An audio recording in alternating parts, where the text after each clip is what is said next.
상쾌한 아침, 원주에서 출발합니다.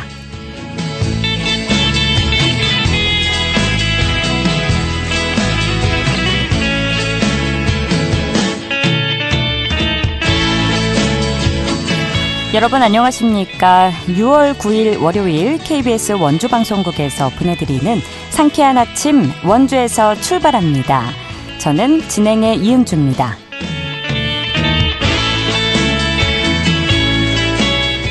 지난 주말 많이 더우셨죠? 이제 본격적인 여름의 문턱에 들어선 듯 오늘도 덥겠는데요.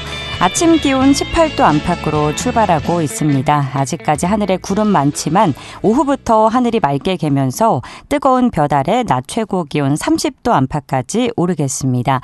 한낮에 외출 계획 있는 분들은 자외선 차단 잘해주시고요. 더위에 지치지 않도록 신경 써주시기 바랍니다. 내일은 5mm 미만의 빗방울이 떨어지는 곳도 있겠지만 대체로 맑겠고요. 이번 주 목요일까지는 별다른 비 소식 없이 하늘 맑은 가운데 무더위가 이어질 전망입니다. 오늘 준비한 소식입니다. 이재명 정부가 새 정부의 인선을 발표했는데요. 원주 출신 최혁진 전 청와대 사회적 경제 비서관이 의원직을 승계하면서 국회에 입성했다는 소식도 함께 전해졌습니다. 관련 내용 들어보고요. 제45회 장애인의 날을 기념하는 행사가 원주 치학체육관에서 열렸습니다. 화합과 소통의 장으로 마련된 원주시 장애인 한마음 축제 현장을 리포터 코너에서 전해드립니다. 영월에서 인권 경영을 선포한 기관이 있어 눈길을 끌고 있는데요. 자세한 소식과 함께 인권 경영의 의미에 대해서 이야기 나눠보도록 하죠. 6월 9일 월요일 상쾌한 아침 원주에서 출발합니다.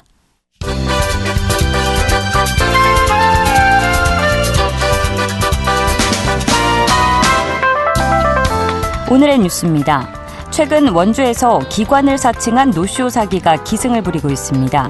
이와 관련해서 원주경찰서는 평소보다 과도한 대량 주문이 접수되면 주문자의 신분과 해당 관공서, 단체에 직접 확인하고 업체에서 취급하지 않는 품목을 대신 구매해달라거나 대납을 요구할 시엔 즉시 112로 신고할 것을 당부했습니다.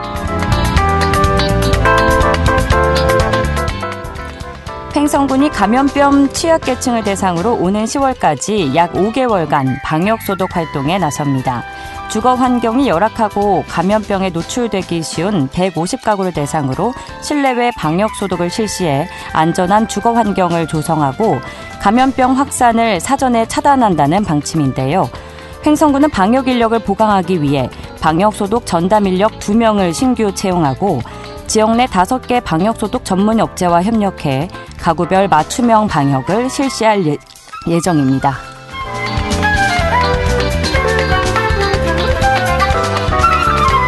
원주시 노인버스 무료 이용 지원 사업이 오는 10월부터 시행됩니다. 원주에 주민등록이 돼 있는 만 70세 이상 시민은 전용 교통카드를 이용해 월 15회까지 시내버스와 누리버스를 무료로 이용할 수 있게 됩니다.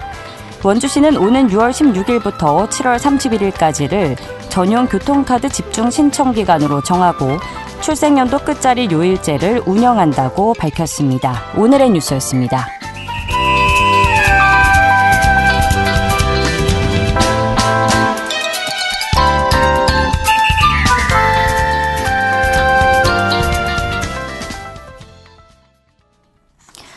상쾌한 아침 원주에서 출발합니다. 함께하고 계십니다. 치열했던 대선이 끝나고 새로운 대통령이 취임했습니다. 지난 4일 출범한 이재명 정부는 새 정부의 기조를 국민통합과 실용으로 꼽았는데요. 같은 날 발표된 첫 인선에서 지난 총선 당시 범야권 비례대표 16번을 받았던 원주 출신 최혁진 전 문재인 정부 대통령실 사회적 경제 비서관이 의원직을 승계하게 됐습니다. 자, 더불어민주당 최혁진 의원 전화 연결해서 자세한 이야기 나눠보도록 하죠. 의원님 안녕하십니까? 네, 안녕하세요. 예, 먼저 국회 입성을 축하드립니다. 네, 감사합니다. 네. 자, 그런데 조심스러운 질문부터 드려야 할 것 같은데요. 자, 네. 의원님의 비례승계 그리고 당적과 관련해서 용해인 기본소득당 대표가 거듭 반대의 뜻을 표시하고 있죠. 여기에 네. 대해서 의원님은 어떤 입장이신지 먼저 들어보겠습니다. 예, 일단 원주 시민 여러분께 심려를 끼쳐드려서 정말 송구한 말씀을 먼저 드립니다. 이 이야기의 이제 뭐 여러 가지 이유는 작년 총선으로 갈 수 있는데요. 지난 총선에 더불어민주당과 범야권은 더불어민주연합이라는 연합정당을 만들었고요.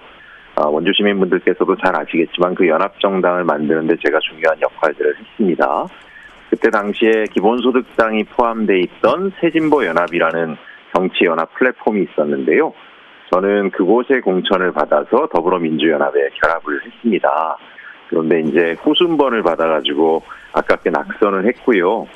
뭐 사실 그 당선되신 분들이 모두 건강하게 아주 멋진 의정활동을 계셨기 때문에 사실상 이번 국회 회기에서 의원직 승계라고 하는 것이 쉽지 않은 상황이 되어 있었고요. 그래서 당시 새진보연합의 관계자분들과 이런저런 상의를 통해서 제가 민주당에서 예전에도 준비했던 차기 원주시장 출마를 좀 준비하는 쪽으로 입장 정리를 하고 저는 민주당에서 활동을 계속 해왔거든요. 예. 그래서 저는 작년부터 해서 더불어민주당의 싱크탱크인 민주연구원의 부원장, 작년에 있었던 전국 보궐선거에서는 민주당 선대위의 정책실장, 그리고 요번 그 중앙선대위에서는 중앙선대위 정책본부 부본부장, 강원도당에서는 수석 부위원장 역할을 수행을 해왔어요. 예. 그러던 찰나에 갑자기 내란 같은 상황이 벌어지면서 전혀 예상치 못했던 의원직을 승계하게 된 거잖아요. 그래서 어쨌든 저는 민주당에서 차기 지방자치단체장을 준비해 오면서 당연히 새진보연합 기본소득당도 양해가 된 거고요.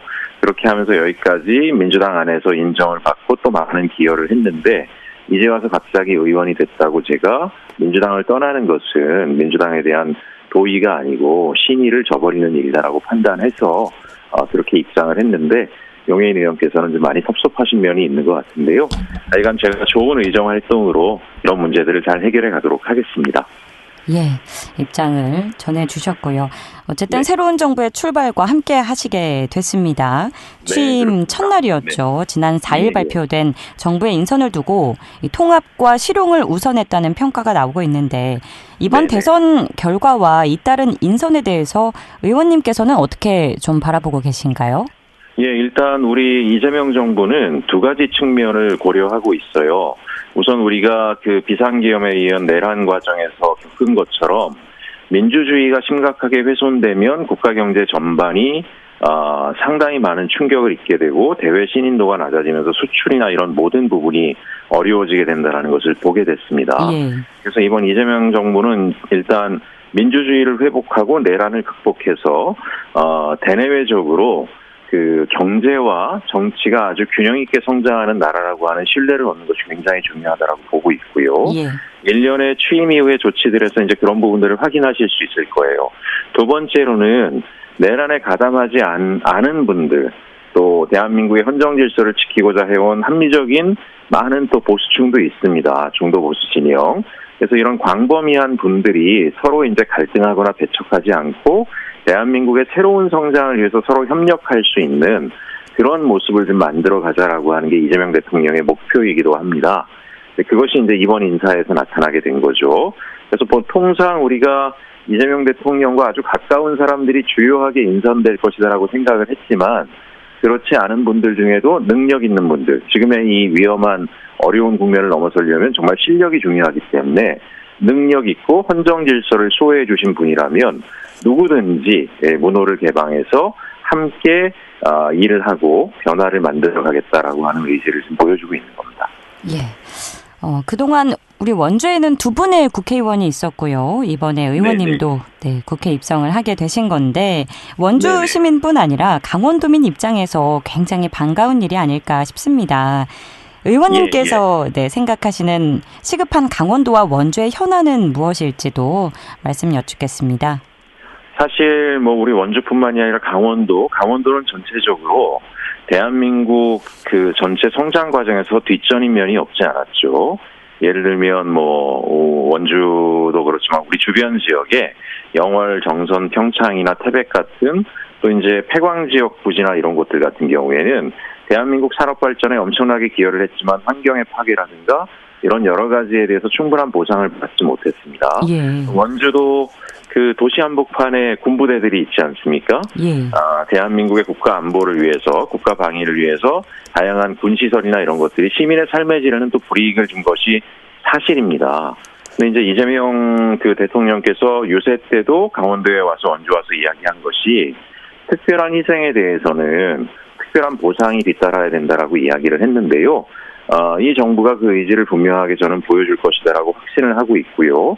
특히 아나운서님께서 말씀하신 것이 그것을 실효화하기 위해서는 지역의 정치력이 있어야 되는데 말씀하신 것처럼 아마 전국적으로 인구 한 35만 정도 도시에서 사실 폭넓게 보면 국회의원이 4명이 된 셈일 수도 있습니다.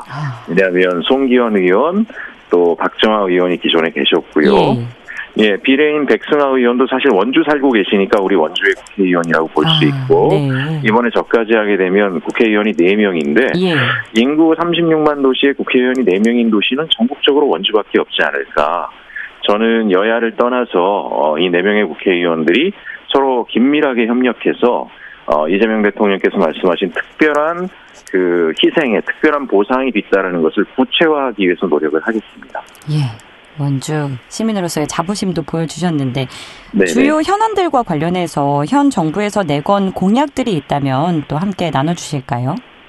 예, 여러 가지 공약이 있는데 그중에 저희 원주와 관련된 부분들 뭐 일부만 좀 말씀을 드리게 되면 네. GTX D노선의 연결을 좀 빨리 하겠다라고 하는 이재명 대통령의 약속이 있으셨고요. 또 하나는 그 의료 바이오 산업이다라고 하는 인프라를 탄탄하게 했는데 혁신도시의 공공 인프라도요. 그런 것들을 보다 고도화할 수 있도록 하기 위해서 아낌없는 지원을 하겠다라고 했고요. 특히 이제 우리가 전문직 베이비 부머 세대들이 대규모로 은퇴하는 시기이지 않습니까? 최근이. 예. 그래서 원주 같은 경우에 은퇴 도시의 거점 지역 중에 하나로 고려하겠다라고 하는 그런 것이 있습니다. 이 은퇴 도시라고 하는 것 자체가 사실은 지방균형 발전에 여러 가지가 있는데 지역의 주요 산업을 유치하는 것이 하나 있고요. 또 하나는 젊은 세대들만 우리가 청년 세대의 인구가 늘어나는 것을 주목하는데 중요하죠. 근데 또 하나는 수도권 지역의 자산을 충분하게 보유하고 있는 베이비 부머 은퇴 세대가 제2인생 설계를 할 수 있는 그런 도시로서의 기능도 대단히 중요합니다. 예. 이분들이 이제 와서 많은 소비를 하게 되면 뭐 소상공인이나 자영업자 같은 경우에도 큰 힘이 되겠죠. 또 이분들의 전문성이 도시의 전문성이 될 수 있습니다. 그런 면에서 이런 정책들이 속도감 있게 진행되도록 하는 것이 매우 중요하다고 생각하고 있고요. 제가 그런 부분에 원주권의 경제 성장이라든가 또 사회 발전을 위해서 이재명 정부가 준비하고 있는 각종 정책들이 장기적으로 표류하지 않도록 최대한 빠른 속도로 원주 안에 자리 잡을 수 있도록 많은 역할을 해보겠습니다. 예, GTX D 노선과 의료 바이오 산업 등 관련 분야에 대해서 말씀을 주셨고요. 의원님께서는 지난 문재인 정부 시절 청와대 사회적 경제 비서관을 지내기도 하셨고 그간의 다양한 활동을 통해서 사회적 경제 전문가로서의 입지를 다져오셨는데요. 이 협동조합의 메카라고 불리는 원주 시민들로서는 앞으로 의원님의 의정활동에 남다른 기대를 걸고 있지 않을까 싶습니다. 앞으로 원주시의 큰 보탬이 되길 기대하면서 끝으로 강원도민과 원주 시민 여러분께 전하고자 하는 말씀 있으시면 청해 듣겠습니다. 예, 아나운서님 말씀하셨지만 저는 그 사회적 경제 비서관으로 문재인 정부에서는 일자리 정책을 총괄하는 일자리 수석실, 그다음에 대한민국의 경제 정책을 총괄하는 경제 수석실에서 비서관으로 일을 했습니다. 그리고 최근 1년간은 민주연구원에서 이재명 대통령의 대표 상품이라고 할 수 있는 기본사회 정책의 전체 얼개를 짰고요. 또 복지정책과 중소기업 정책까지를 아울러서 정책화하는 역할을 해왔습니다. 예. 저는 이 경험들과 전문성을 바탕으로 원주 지역과 강원도 전체가 새로운 미래를 설계할 수 있도록 특히 아주 좋은 경제적 성장 기반이 없이는 지역을 발전시킬 수 없기 때문에 정부의 중요한 경제정책이 강원도의 정책이 될 수 있도록 열심히 뛰겠습니다. 많은 응원 부탁드립니다. 예, 알겠습니다. 국회 입성을 다시 한번 축하드리고요. 의원님 오늘 말씀 고맙습니다. 네, 감사합니다. 지금까지 더불어민주당 최혁진 의원과 이야기 나눴습니다.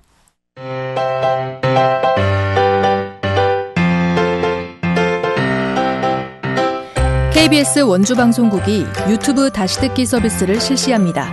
매일 아침 강원 영서남부권의 뉴스와 정보를 전해드리는 상쾌한 아침 원주에서 출발합니다는 KBS 원주라디오 유튜브 채널을 통해 다시 들을 수 있습니다.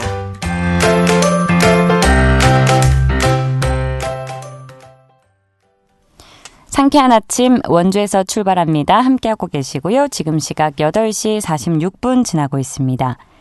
오늘 치양체육관에서 장애인의 날 기념식과 함께 지역 장애인들이 즐길 수 있는 놀이마당 한마음 축제가 열리는데요. 자세한 내용 리포터 현장에서 만나봅니다.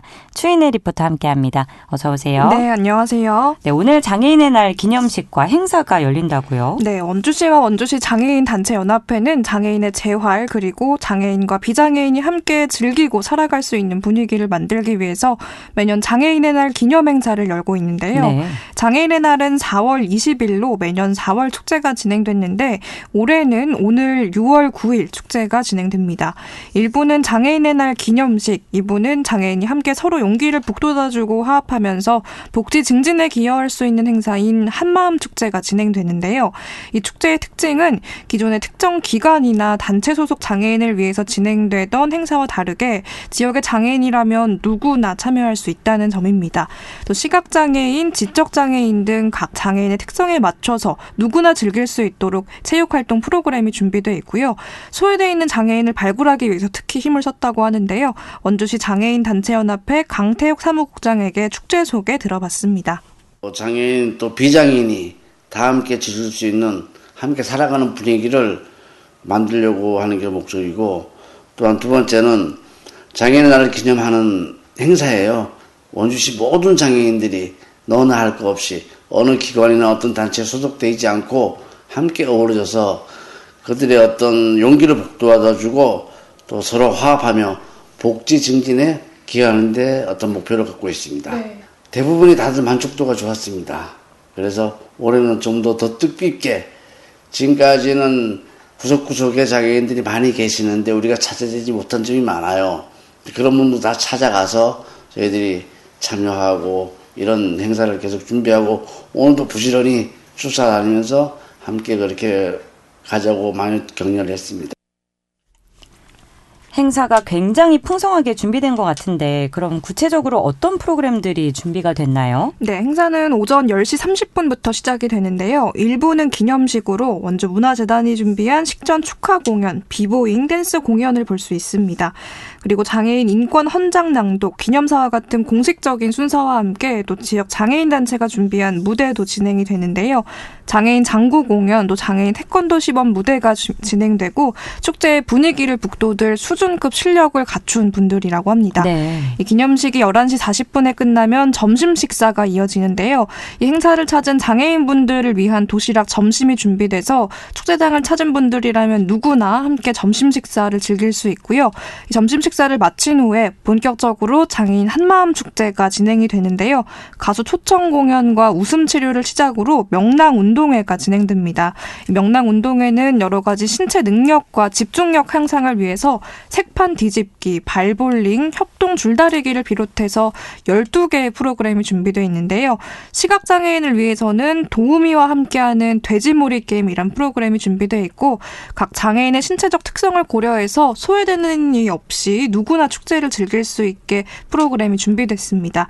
강태국 사무국장 이야기 이어서 들어보겠습니다.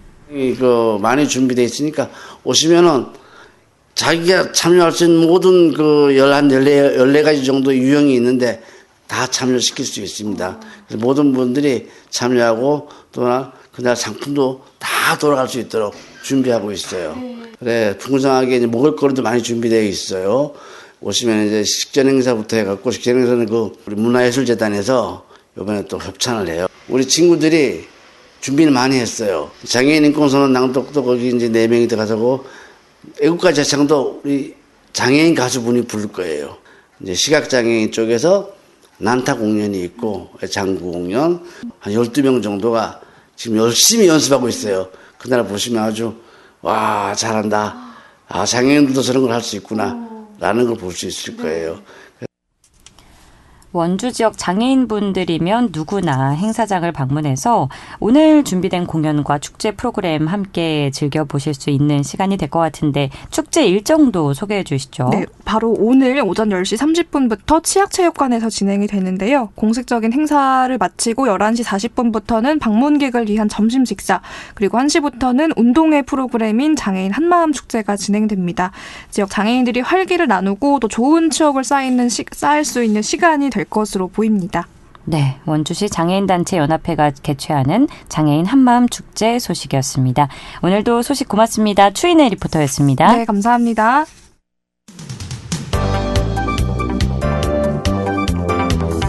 생생한 현장, 유익한 생활 정보를 전해드리겠습니다. KBS 원주라디오 상쾌한 아침 원주에서 출발합니다를 함께하고 있습니다. 최근 산업 현장에서 크고 작은 재해가 잇따르면서 이른바 인권 경영에 대한 관심이 높아지는 추세인데요. 일반 기업뿐 아니라 공공기관에서도 여기에 발맞춰 나가고 있습니다. 특히 영월군 소재 재단법인 영월산업진흥원에서 최근 인권 경영을 선포하면서 눈길을 끌었는데요. 자세한 소식 재단법인 영월산업진흥재단의 엄대우 팀장 연결해 들어보겠습니다. 팀장님 안녕하십니까? 네, 안녕하세요. 엄대우입니다. 예, 먼저 재단법인 영월산업진흥원 어떤 기관인지 소개 부탁드립니다. 예, 저희 영월산업진흥원은 영월군 철자 출연 기관이고요. 2009년에 영월군 청정소재산업진흥원이라는 이름으로 처음 설립돼서 현재는 2018년부터는 영월산업진흥원이라는 이름으로 명칭을 변경했습니다.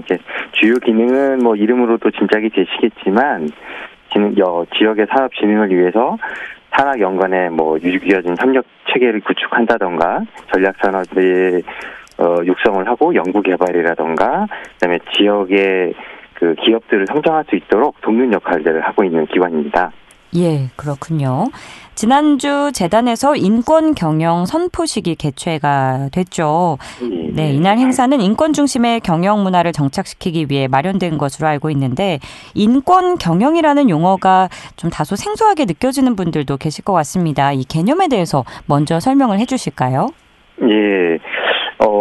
인권 경영이란 말이 좀 생소할 수도 있겠지만, 이제 간단히 말씀드리자면, 사람을 가장 먼저 생각하는 경영이라는 것이고요. 예. 경영 활동 전반에서 인간의 존엄성과 가치를 최우선에 두고, 이걸 누구도 침해하지 않고, 나아가서 보호하고, 또 이걸 더 키우고 증진해가는 그런 제도적인 노력이라고 할 수 있겠습니다. 그래서 말하자면은, 모든 조직 구성원들이 이제 존중받고, 차별이나 부당한 대우 없이 일할 수 있는 환경을 만들려고 하는 그런 노력이라고 봐주시면 되겠습니다. 예, 조직 구성원들의 권리를 침해하지 않는 인권을 존중해주는 경영 방식이라고 쉽게 이해를 해볼 수 있겠네요. 네, 그렇습니다. 예, 그렇다면 구체적으로 재단에서 인권 경영을 실현하기 위해서 시행하고 있는 방안들이 있다면 어떤 것들이 있는지 알려주시죠.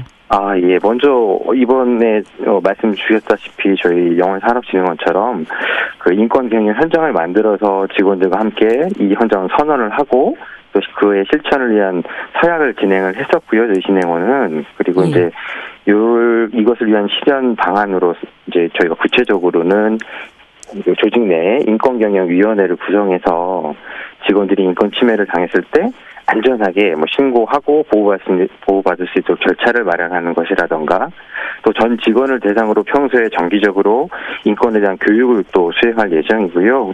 또 분기마다 인권 관련 실태를 점검해서 모니터링하는 체계라던가 그 외에 이제 이 내용들을 쭉 정리를 해서 연차별로 연차 보고서도 발간하고 또 잘못된 것은 또 고쳐나갔던 건 어떤 건지 환류 체계도 강화하고 또 투명성도 보완을 하고 또 이제 예를 들면 우수한 사례가 있으면 포상하는 제도 이런 것들도 저희가 준비하고 있습니다. 예, 분기별로 모니터링도 하시고 세심하게 신경을 쓰고 계신 것 같은데 이 선포식에서 인권 경영 헌장이 낭독되기도 했죠. 이 헌장에 어떤 내용이 포함되어 있는지 간략하게 들어볼 수 있을까요? 네, 가장 기본적인 게 저희가 이제 인간의 존엄성하고 가치를 저희가 조직 문화 속에서 최우선으로 존중하고 또 성별이라던가 연령, 뭐 인종, 요즘에는 뭐 종교라던가 그리고 학력 이런 것들에 대해서 어떠한 이유로도 차별 없는 조직 문화를 만들고 다양성을 존중해야 우리가 지속 가능한 성장을 할 수 있다는 생각으로 그런 내용을 좀 담았고요. 또 무엇보다도 이제 쾌적하고 안전한 근무 환경을 만들기 위해 노력하겠다. 그리고 또 저희 조직 내뿐만이 아니라 내외적으로도 저희 협력업체라던가 또 저희 고객인 지역 주민들 그리고 외부의 이해관계자들에 대한 인권도 소중히 여기자 그런 약속들을 하는 내용들이 포함되어 있습니다. 네, 누구나 보편적으로 공감할 수 있는 내용들인 것 같은데요. 특히나 영월산업진흥원의 경우는 최근에 재가동되기 시작한 텅스텐 광산 등 관내 산업 일선과 밀접히 동행하고 있기 때문에 이런 인권 경영 선포가 지역사회 내에서 남다른 의미를 가질 것 같습니다. 이에 대해서는 어떻게 생각하시나요? 예, 말씀 주신 대로 영월산업진흥원은 이제 지역의 산업하고 일자리하고 밀접히 연관된 기관입니다. 특히 지난해 말에는 산업통상자원부 기회발전 특구도 지정되었고, 또 바로 지난달에는 중소기업벤처부의 동네상권 발전소 전략사업 수립형 사업지도 선정이 되었고요. 아까 말씀하신 것처럼 텅스텐 광산 재가동 등 영월 지역에 이제 산업적으로 새로운 활기가 많이 돌고 있습니다. 예. 이렇게 활기가 돌 때일수록 인권이 뒷받침되어야지 이제 지속 가능한 성장을 이끌어가는데 매우 중요한 요인이 된다고 생각을 하고 있고요. 예.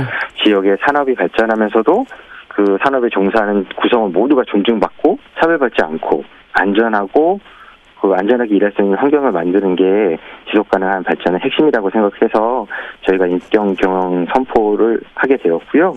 이 인권 경영 선포가 이제 지역사회 전체에서 사람 중심의 메시지를 정하는 그런 중요한 계기가 되었으면 하는 바람이 큽니다. 예, 영월산업진흥원을 필두로 사람을 중심으로 여기는 인권 경영이 영월군 지역사회의 보편적인 기업 문화가 되기를 기대해 보면서 오늘은 시간 관계상 여기까지 듣겠습니다. 고맙습니다. 네, 감사합니다. 재단법인 영월산업진흥재단 엄대우 팀장과 이야기 나눴습니다. 6월 9일 월요일 순서 여기서 마칩니다. 저는 내일 아침 8시 30분에 다시 찾아뵙죠. 지금까지 기술 조원재, 구성 황진영, 진행의 이은주였습니다. 여러분 좋은 하루 보내세요.